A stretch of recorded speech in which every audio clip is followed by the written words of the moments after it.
What's happening, guys? Steve with Reef Reacher Fishing. I'm glad you made it. If you hear anything in the background, I've got non-copyrighted music playing in the background to drown out some of the household noises. They don't understand I have to record. I'm telling you the things I have to overcome to bring you these videos on these vintage Penn reels. Today's episode, Spinfisher 700. These were large spinning reels meant for surf fishing. This one is pre-1964, I believe. There's no zip code. It has the white edges. This reel was used slightly and then put away in a box. I mean, it's in amazing shape. But let's go and get it back together. I'm trying to keep these short. I've already put the bearing on the main shaft. We're going to go ahead and I don't care what kind of grease you use, just use real grease. I use Corrosion X Extreme in the red. I spray it into a medicine cup. I also use, here's the Corrosion X. It clings, it leaves a film. But I also use a fully synthetic oil product I just picked up from Liberty. But let's go ahead and get started. I don't want to talk about a bunch of stuff. Take pictures. I'm going to put some Corrosion X where this bearing's going to seat.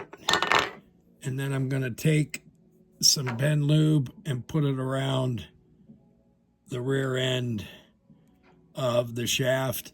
This reel has a stainless steel shaft, a stainless steel shielded bearing, and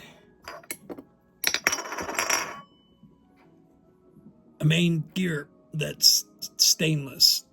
This is one of the few that doesn't have a thrust bearing on the front. But this has a stainless steel cup that protects some of the internals.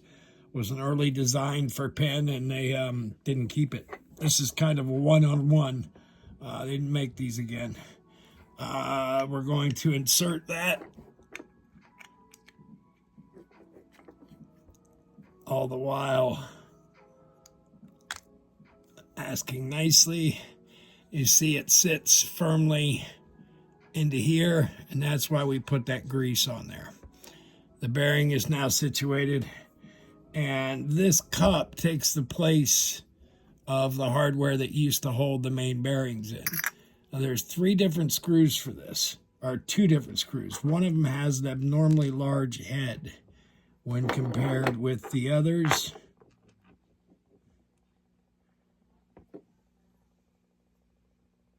The one with the largest head goes at the top. That's your bail trip. That's what's going to cause your bail to flip. These reels were so large, they came with a tag that said there's nothing wrong with your reel. The bail spring is just very stiff. Again, these were 1950s, late 1950s stuff. So it was pretty rudimentary. But these Penns are all overbuilt. Another point I want to stress is use the right screwdriver. This reel takes these 2 screwdrivers. Okay, that big fat screw, I'm using Fat Gus, but I'm not taking it all the way tight because I want to be able to get these in there with as much trouble as possible. We got that one going. Shout out to Dennis at Second Chance Tackle. I'll get that right eventually, man. He's the one who inspired me to do all this. Okay, now we've got those guys installed. The 2 smaller screws. I got my special Tiny Tim torque screwdriver. You go snug, click. It's not like you're putting tires on a 1940 International. Click, you go snug, and then just a scoosh. Scoosh. Click, and then we get big fat Gus. Click. Okay, we've got that on. Here's the rotor. Look how clean this reel is.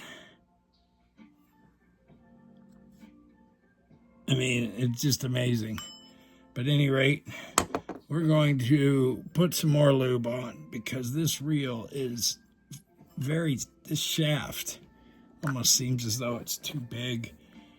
The bearing didn't want to go over, and this fought me tooth and nail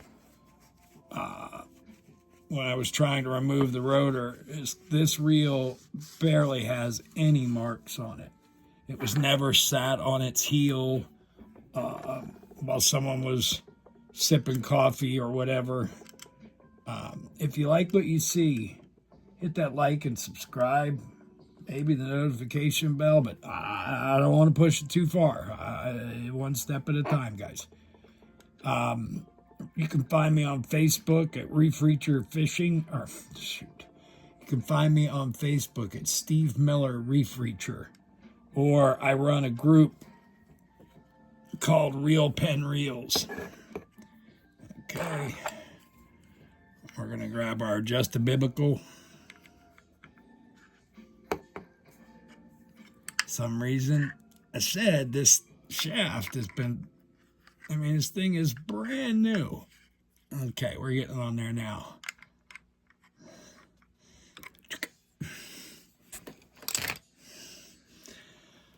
Okay. Look at how smooth that is. That's a 70-year-old reel. 70-year-old reel. That's just amazing to me. All right, now we've got that in. What we're going to do is we're going to drop this shaft in. But again, we're going to grab just a little bit of our pen lube. And if you lube this end of the shaft, it just gets the whole thing. But because I'm crazy, I put Corrosion X so that I'm sure I've got this covered. Going to kind of make a mess when I push it through, but I'll clean that up. So we take the shaft, insert it, but we twist. We go in and out a couple times. Okay, next one. Now this is the main gear on the handle shaft. And everybody puts grease all over these. This is not meant, the gear gets grease, but the handle shaft gets oil. It has an oil port right on the handle. And when you put grease in there, you plug it up and oil can't get to it. I'm going to drop that in. And you always want to do this with your eccentric lever facing forward. Pull you guys back here just a little bit more. Okay, we're going to rotate that. These reels are so smooth. Okay. Next thing we're going to do, we're going to install the crosswind bushing. And again, I use Corrosion X. Guy told me once there's 1,000 ways. Well, that wasn't good. There's 1,000 ways to drive to Tampa. This is my way. Oh, I can see it. Bear with me, folks. Hold her, Newton. She's heading for the briars. Pick this little guy up. Left-handed.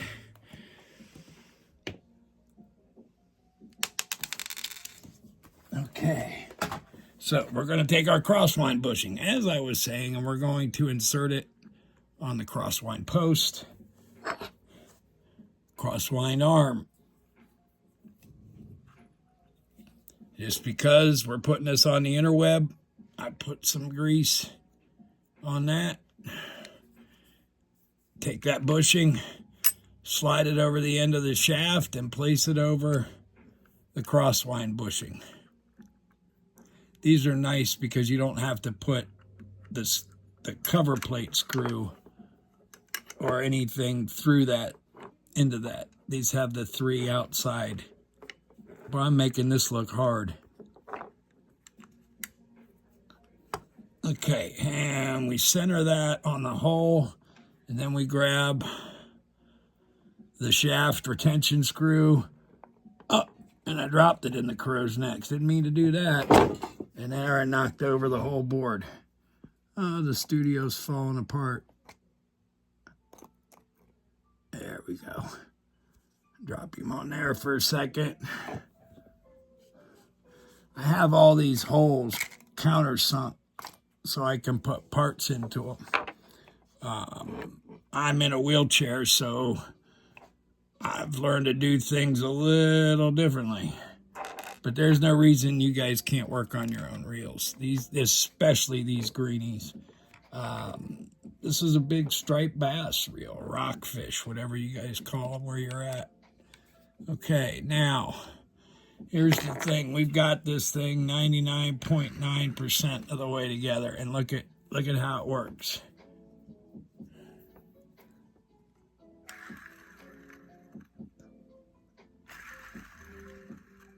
I mean, they're just amazing. So what we're going to do is we're going to put a little grease on that, rotate it. You don't need, because it just pushes the grease out of the way. And it does eventually work its way around. But we're doing just a little bit more. So 3 generous little dollops. And then work it in a little bit. And there you have it. 3 cover plate screws. And I'm being really careful about scratching these reels because I have the paperwork, I have the owner's manual, the wrenches, the tag about the bail spring. I have the whole package here, and I don't want to gouge these reels with a screwdriver. And that's also where using the correct size screwdriver comes into play.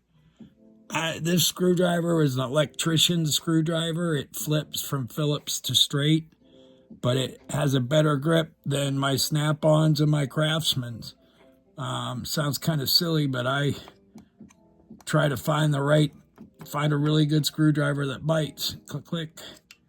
And we're almost done, guys.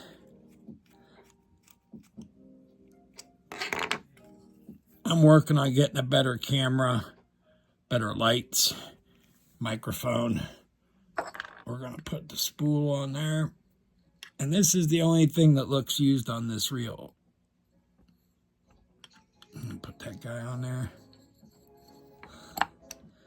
No way, it lined up the first time. These can be problematic.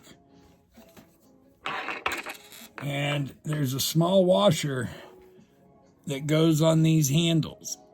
If your handle is clicking against your bail, you're missing that washer, or your bail is bent. But these reels are all the same. It goes on. As you reel forward, it's going to make it tighter.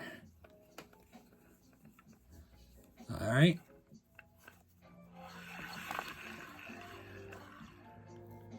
Another interesting thing about this is these bump stops wear out. This is a version I haven't seen before. It's rubber with a spring around it. But this is a hard part to find, and then the bail sags down. If you like what you see, please leave me a like, maybe subscribe. I work on all kinds of vintage reels. If you have one you want to see worked on, send me an email at reefreacherfishing@gmail.com. Steve Miller Reef Reacher on Facebook. Reel, REALPENNREELS, Reel Pen Reels on Facebook. Come join us. We'll see you on the next one.